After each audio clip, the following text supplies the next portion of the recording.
L'œuvre Un coin de pays est particulièrement intéressante puisqu'au début des années 60, on observe un changement dans la facture de certaines œuvres de Riopelle. On reconnaît ces œuvres des années 50, entre autres à leur composition à all over, où vraiment la composition va occuper toute la surface du tableau sans distinguer ou sans mettre à l'avant-plan certaines parties du tableau au détriment d'autres. Par contre, au début des années 60, on voit apparaître des œuvres comme Un coin de pays, où l'artiste délaisse le all over pour créer des formes, je dirais des formes d'aspect presque sculptural. Il utilise des plans de couleurs qui vont former des masses qui se distinguent du fond de la toile. Donc, on voit apparaître un rapport fond-forme dans certaines de ses œuvres au début des années 60. Ce qui est intéressant également, c'est que le début des années 60, ça marque les débuts les premières sculptures fondues en bronze par Riopelle.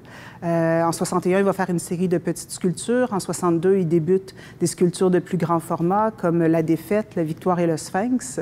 Et en fait, je vous parle de sculpture parce que l'œuvre Un coin de pays démontre une certaine influence de la sculpture dans cette masse dont je vous parlais, qui a vraiment un aspect sculptural. Riopelle disait notamment que sa sculpture influençait sa peinture et que sa peinture influençait sa sculpture. C'est vraiment une œuvre qui nous démontre une parenté entre les deux techniques à ce moment-là de la carrière de Riopelle.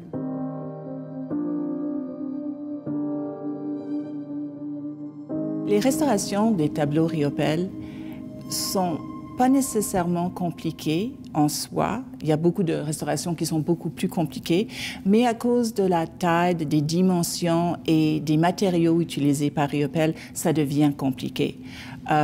Pendant les périodes les plus importantes de l'œuvre de Riopelle, les années 50, 60, même 70, il peignait exclusivement avec de la peinture à l'huile. Riopelle utilisait un couteau pour appliquer sa peinture et il y avait des plages de peinture à l'huile très riches, très reluisantes, juste à côté d'autres plages qui étaient faites avec une peinture très maigre. Les différents types de couleurs de peinture à l'huile sèchent à différents niveaux. Certaines sèchent beaucoup plus vite que d'autres. Et là, il y a des tensions qui sont créées à l'intérieur de la matière picturale. En plus, Riopelle peignait sur de la toile. Une toile de très bonne qualité, mais quand même une toile qui reste flexible et hygroscopique. Ce qui veut dire, c'est que la toile bouge et chaque fois que les fibres contractent ou gonflent, ça veut dire qu'il y a une autre tension sur la toile. C'est une œuvre qui est intéressante sur le plan formel puisqu'on peut y distinguer deux plans d'intervention de la part de l'artiste.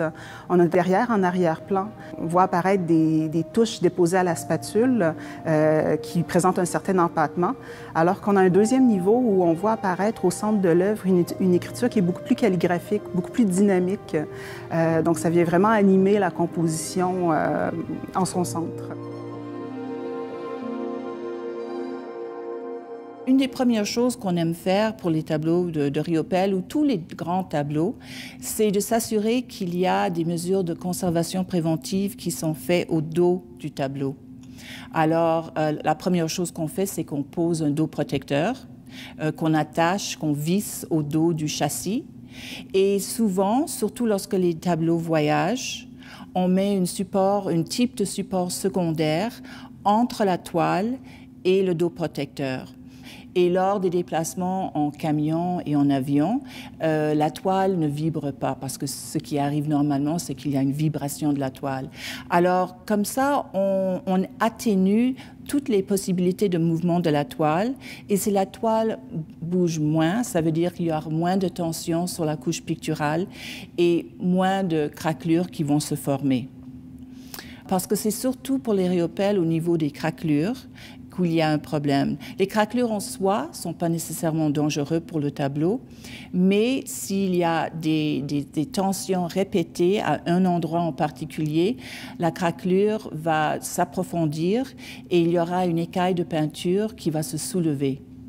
Et lorsqu'il y a un soulèvement de peinture, on sait très bien que par la suite, il y aura une perte.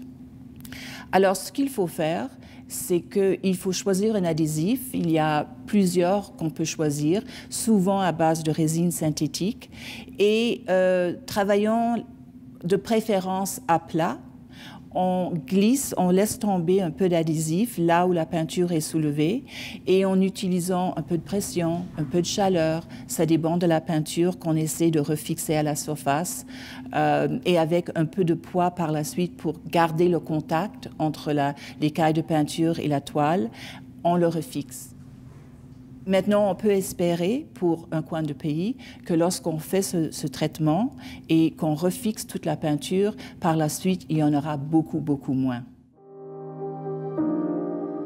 L'œuvre Un coin de pays est présentée dans l'exposition Riopelle à la rencontre des territoires nordiques et des cultures autochtones, présentée ici au Musée des beaux-arts de Montréal. Donc, c'est une œuvre qui nous permet de démontrer ce passage-là de la peinture en all-over à une peinture qui présente un rapport fond-forme. C'est une œuvre également où, par son titre, son titre peut évoquer une certaine représentation du paysage. Et c'est ce qui est intéressant à ce moment-là de sa carrière, c'est que l'apparition de formes qui se détachent du fond permet de voir certaines allusions figuratives, notamment au paysage. L'œuvre Un coin de pays, on peut y voir différentes choses, comme dans beaucoup d'œuvres de Riopelle. Elle pourrait évoquer une certaine topographie d'un lieu, voire une certaine cartographie. Dans le cadre du lien avec les territoires canadiens, c'est ce qui nous a incité à présenter l'œuvre dans l'exposition.